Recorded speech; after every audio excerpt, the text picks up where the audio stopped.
Hello అండి, అందరికీ నమస్కారం. ఈ వీడియోలో నేను రెగ్యులర్గా నా స్టైల్లో పన్నీర్ మసాలా కర్రీ ఎలా ప్రిపేర్ చేస్తాను అనేది చూపించబోతున్నాను. నేనైతే బటర్ అవి ఎక్కువగా యూస్ చేయనండి. నేనైతే ఈసారి మరీ గట్టిగా ఉండేది కాకుండా సాఫ్ట్గా ఉండే పన్నీర్ తీసుకున్నాను. నా ఛానల్ ఎవరైనా కొత్తగా చూస్తున్నట్టయితే నేను డైలీ వ్లాగ్స్ ఇంకా నా healthy life style videos post చేస్తున్నానండి. ప్లీజ్ లైక్ చేసి సబ్స్క్రైబ్ చేసుకొని సపోర్ట్ చేయండి. సో పన్నీర్ ఎప్పుడైనా కట్ చేసిన వెంటనే ఇలా ఒకసారి వాటర్లో వేసుకొని వాష్ చేసుకోవాలండి. ఇది ముందు రోజు పెట్టిన వ్లాగ్లోదే అండి. వ్లాగ్ అనేది చాలా పెద్దగా అయిపోయిందని చెప్పి ఇలా సపరేట్గా రెసిపీ అయితే పోస్ట్ చేస్తున్నాను. ఇక్కడ నేను పన్నీర్ కర్రీ రెడీ చేయడానికి ఎక్కువగా నెయ్యి వాడానండి. పన్నీర్కి నెయ్యికి చాలా చాలా బాగుంటుంది కాంబినేషను. సో నెయ్యి వేడెక్కిన తర్వాత మాత్రమే పన్నీర్ పీసెస్ అనేది వేసుకోవాలి, లేదంటే ఎలా అయినా కూడా కింద అడుగు పట్టుకుంటాయండి. సో అందుకోసమే కొంచెం మందంగా ఉన్న పాత్ర అయితే తీసుకోవాలి ఫ్రై చేసుకునేటప్పుడు. సో వెయిట్ లాస్కి కానీ లేకపోతే పీసీఓడి వాళ్ళు నాన్ వెజ్ తినకూడదా అని చెప్పి ఒక సిస్టర్ కామెంట్ చేశారండి. అలా ఏం లేదండి. మీరు కనుక నాన్ వెజిటేరియన్స్ అయితే పుష్కలంగా అన్ని టైప్స్ ఆఫ్ ఫుడ్స్ తీసుకోవచ్చు. సో ఒక పక్క అయితే పన్నీర్ ఫ్రై అవుతుందండి. ఇక్కడ నేను తీసుకున్న క్వాంటిటీకు 2 పెద్ద ఆనియన్స్ అయితే తీసుకున్నాను. ఎందుకంటే నేను ప్రిపేర్ చేసేది చపాతీలో కాబట్టి గ్రేవీ ఎక్కువగా కావాలి. సో హెల్దీ ఫుడ్ అని చెప్పి ఎప్పుడు ఒకటే టైప్ ఆఫ్ ఫుడ్ తీసుకున్నామంటే కొన్ని డేస్కే బోర్ కొట్టి అన్ని స్టాప్ చేస్తామండి. అలా అసలు చేయొద్దు. మనము వెతుక్కోవాలే కానీ చాలా టైప్స్ ఆఫ్ ఫుడ్ ఐటమ్స్ ఉన్నాయండి. ఇంకా వెజిటేరియన్స్ అంటారా, మనకి మష్రూమ్, పన్నీరు, బోల్డ్ అన్ని రకరకాల వెజిటేబుల్స్, ఫ్రూట్స్, పల్సెస్, నట్స్ ఇలా చెప్పుకుంటూ పోతే చాలానే ఉన్నాయండి. సో నాన్ వెజిటేరియన్స్ అయినా వెజిటేరియన్స్ అయినా మనం ఒకటే ఫుడ్ రెగ్యులర్గా తింటూ దాని నుంచి అన్ని సప్లిమెంట్స్ దొరకాలంటే అస్సలు కుదరదండి.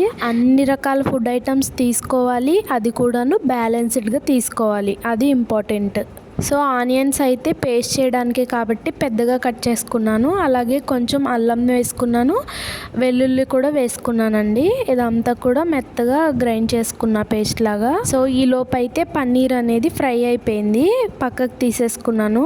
అసలు పన్నీరు నెయ్యిలో ఫ్రై అయినప్పుడు ఎంత టేస్ట్గా ఉంటాయండి, ఎంత ఇష్టమో నాకైతే. సో అదే ప్యాన్లో కొంచెం ఆయిల్ వేసుకుని 3 పచ్చిమిర్చి, కొంచెం షాజీరా, 2 యాలకులు వేసుకున్నాను. బిర్యానీ ఆకు కూడా యాడ్ చేసుకోండి.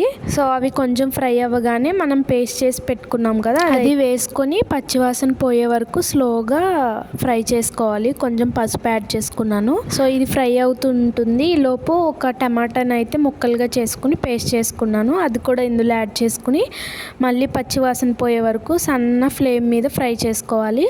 ఇలాంటి టైప్స్ ఆఫ్ కర్రీస్ ఎక్కువ నార్త్ సైడ్ తింటారండి. సో క్లిప్ మిస్ అయిందండి. ఇందులో గసగసాలు, నువ్వులు కాస్త ఫ్రై చేసుకున్నాను. తర్వాత అలాగే కొంచెం కొబ్బరి వేసుకుని ఆ 3 కలిసి స్మూత్ పేస్ట్ లాగా పట్టుకుని యాడ్ చేసుకున్నాను. అది కూడా పచ్చివాసన పోయిన తర్వాత ఉప్పు, కారం, ధనియాల పొడి మీ టేస్ట్కి తగ్గట్టుగా సరిపడా అన్నీ యాడ్ చేసుకోండి.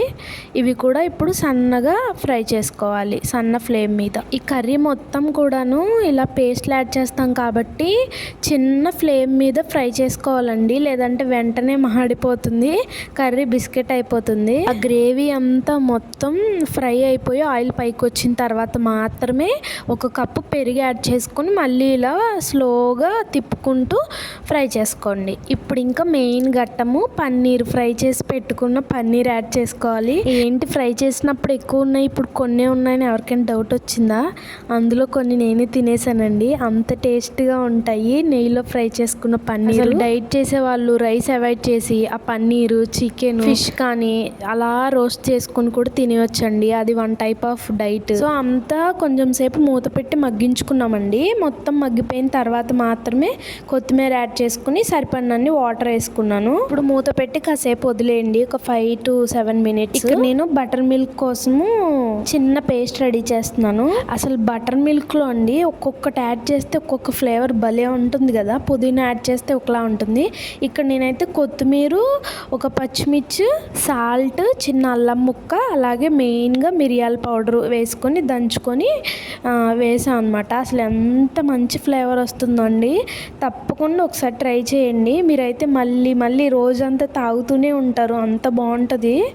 సో ఎవరైతే ఎక్కువగా ఆ వెయిట్ లాస్ కోసం ట్రై చేస్తూ నట్స్, ప్రోటీన్, ఫైబర్ ఫుడ్ ఎక్కువ తీసుకుంటారో వాళ్ళు కన్సిస్టెన్సీగా వాటర్ అనేది తీసుకోవాలండి. లేకపోతే బాడీ అనేది డీహైడ్రేట్ అయిపోతుంది. చూసారా మన చిక్కటి గ్రేవీ అయితే రెడీ అయిపోయింది. ఇంకా థిక్గా కావాలనుకుంటే వాటర్ తగ్గించుకోవచ్చు. కాసేపటికే గట్టి పడిపోతుందండి కర్రీ. ఇక్కడ నేను నేను ప్రిపేర్ చేసుకున్న గరం మసాలా వేసుకున్నానండి.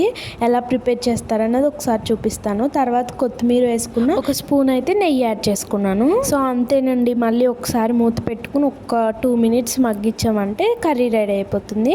కొంచెం చల్లారిన తర్వాత నిమ్మచెక్క స్క్వీజ్ చేసుకోండి. టేస్ట్ అయితే హోటల్ స్టైల్లో సూపర్ వచ్చిందండి. మీకు ఎలా అనిపించింది కామెంట్ రాయండి. నచ్చితే చిన్న లైక్ ఇచ్చి సబ్స్క్రైబ్ చేసుకోవచ్చు కదా. ఉంటానండి.